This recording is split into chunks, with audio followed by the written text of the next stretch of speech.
Hello, this is Father DiTomo, pastor of St. Gall, Catholic parish in Elburn, Illinois. And I'm Pyles. I'm the youth minister here at St. Gall. And so we're going to make some videos for parents of the youth, for anyone out there who's young and just wants to know about God and following Jesus and the search for truth. But the first question we thought with this video would be the question, where are all the youth? Where are they? A lot of people ask me this as pastor, Father, where are the youth?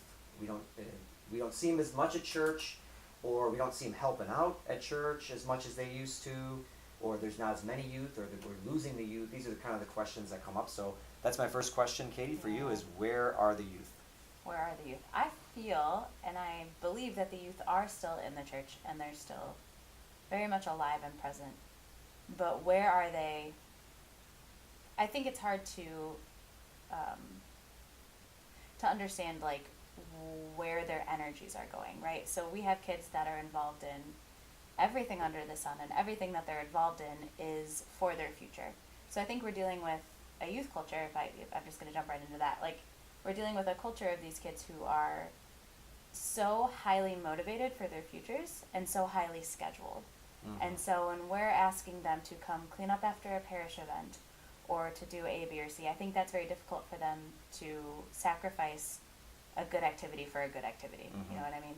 And so I think the second part of that is that they don't always see themselves in the church. Mm. So when we're looking at beautiful church ministries that we have, and I think we have a lot here that's really good, but it doesn't really speak to their hearts, and that I don't know that everything that we're doing meets the specific needs of a teen today. Mm-hmm.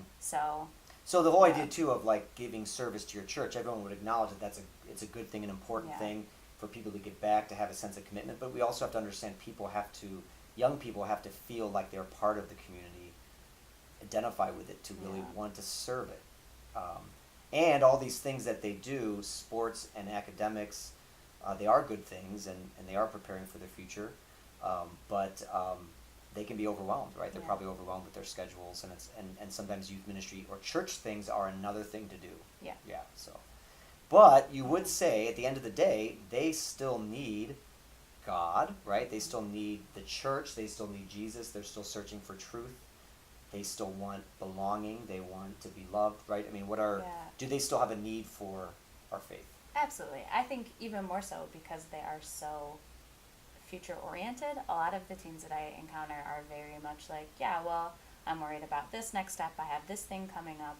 And so I feel like that can create an anxiety over, I am what I do.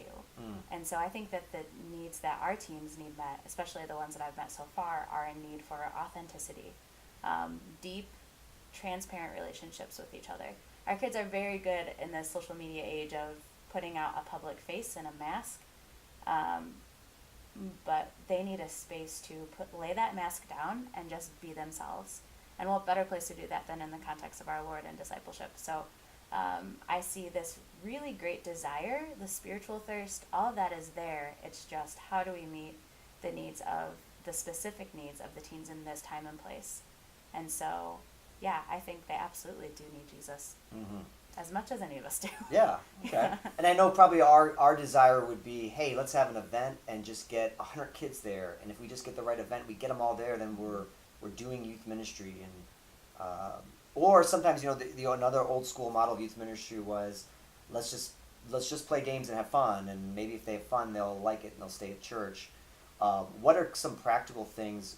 What are things that you would like to do as youth minister to try to get to know our youth and do things that can help answer their needs? Yeah, I think that is very tempting, and I think it's very tempting to say, to want to make it a numbers-based system, but I think that is that's on its way out. Mm-hmm. So, Jesus said, feed my sheep, not count my sheep. Mm-hmm. So I think as we're feeding the teens and we're meeting their needs, I think it will look a lot like small groups. Mm-hmm. It will look a lot like more intentional time spent together, taking time to get to know them, build those relationships one-on-one as much as possible, connecting them with each other and giving them this place of encounter to forge some true holy friendships and to get to know the Lord on a very personal, intimate level, Mm-hmm. while building those friendships so that they have that support system to carry them throughout their lives.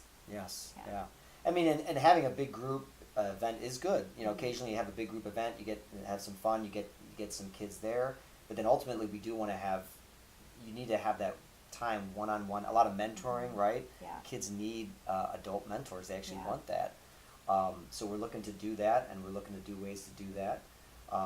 And I know as a pastor, it's hard to stop to not think about numbers because we count the people at mass and how many people are coming to mass. You know, Yeah. less people, more people. We do have that temptation to always count, but we have to always remember to just focus on the individual too and help them Yeah. in their journey. Amen. Yeah. Is there anything else that you can think of right now? No, I think that is it. I think it's very hard to walk into a situation like being a new youth minister Mm-hmm. and walking into that parish and saying, here's all my ideas. Yep. You know, that Mm-hmm. we get very excited about our ideas. I do, at least. Yep. And so just having patience with me and me having patience with, you know, the group of people that I'm trying to minister to, that we all just take a breath and make sure that the Spirit is leading. And that's my goal, I think, is the one thing that I want to say about being youth minister and finding the young people and feeding them is making sure that we're following the promptings of the Spirit. Mm-hmm. And so, you know, just making sure that we're steeped in as much prayer and as much all of that as possible. Okay. If that makes sense. Good. Yeah. I love it. So these videos Yeah. are for, especially for parents with youth, thinking about how you can, you know, as a priest, I think people always ask me, as Father, my kids no longer go to church.